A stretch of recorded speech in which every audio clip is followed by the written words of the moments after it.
The entire thing has been a witch hunt, and there is no collusion between certainly myself and my campaign, but I can always speak for myself and the Russians. Zero.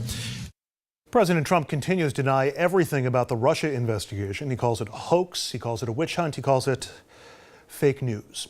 But the fact remains, it is the subject of an investigation by the special counsel and by both houses of Congress. As the congressional hearings and probes continue and the allegations pile up, a huge question remains.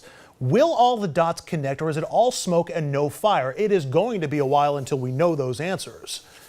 But former federal prosecutor Roland Riopelle says the president has plenty to worry about right now.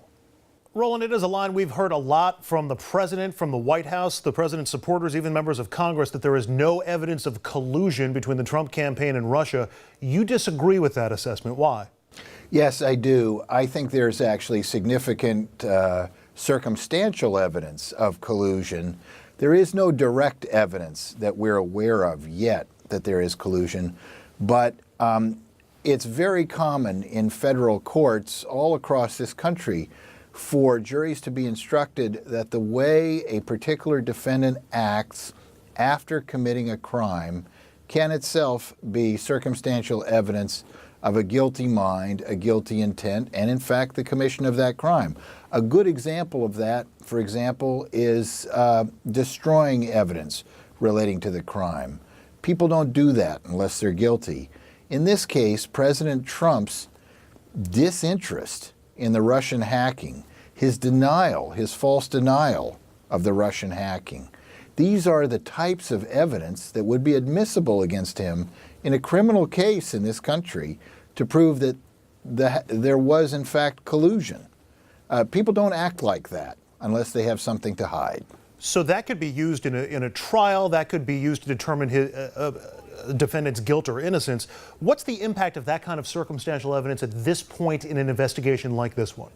Well, the impact is that it makes everyone very interested in the investigation. I don't think there is anyone who is not a partisan who does not suspect that something improper happened.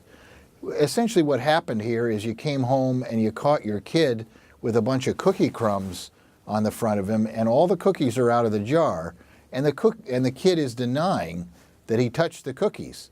Well, you know, Mr. Trump's behavior itself at this point in time is pretty good circumstantial evidence that something untoward happened.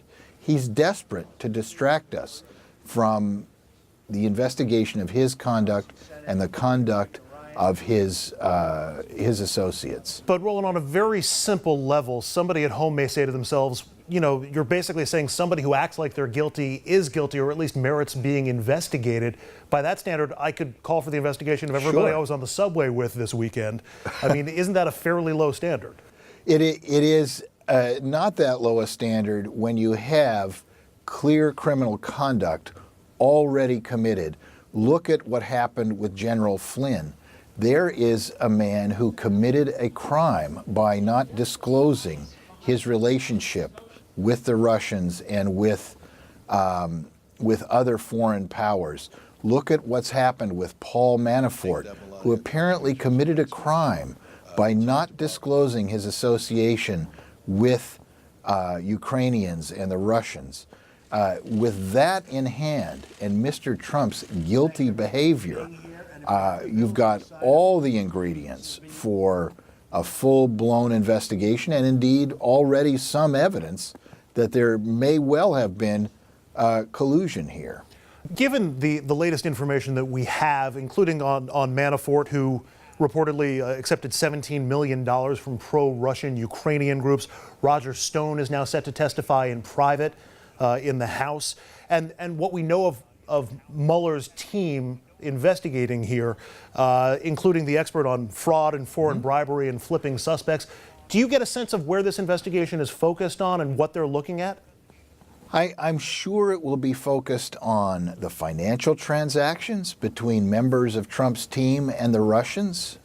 Focusing on that aspect of it is going to take a long time to sort those things out. I'm sure there will be an investigation of Mr. Trump's own relationship with Russians financially.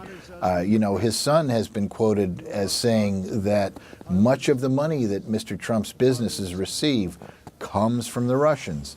I'm sure that will all be investigated in great detail. I would think the financial transactions are a good place to start. There will also be a very, very thorough investigation of communications, some of which have been falsely denied. As you know, a number of people associated with Mr. Trump, including our own Attorney General, have denied meeting with the Russians when in fact they did. All of those contacts, everybody's phone records will be subpoenaed. Everybody's email accounts will be subpoenaed.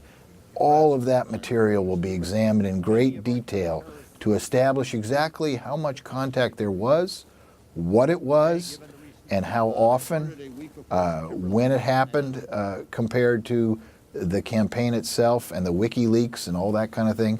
It's going to be a very long process, very tied to details. What are you looking for in this process? What should we be watching in this investigation, and why? What might that mean? Typically, the big break in any investigation is when a co-conspirator in a conspiracy breaks ranks with his conspirators and becomes a government witness. There is, of course, some speculation that that's already happened with respect to General Flynn. We don't know that for sure, but if and when someone like General Flynn, who clearly has some significant problems of his own, decides to become a government witness, he will short-circuit a lot of the investigation and show the investigators where to go so that they can accomplish their job more quickly. If somebody like General Flynn was to become a government witness, that would be an enormous turning point. Or if Mr. Manafort was to become a government witness. Finally, Roland, we keep hearing that even if Bob Mueller's team comes up with evidence of a crime that the president committed or may have committed, that the DOJ can't indict or prosecute the president.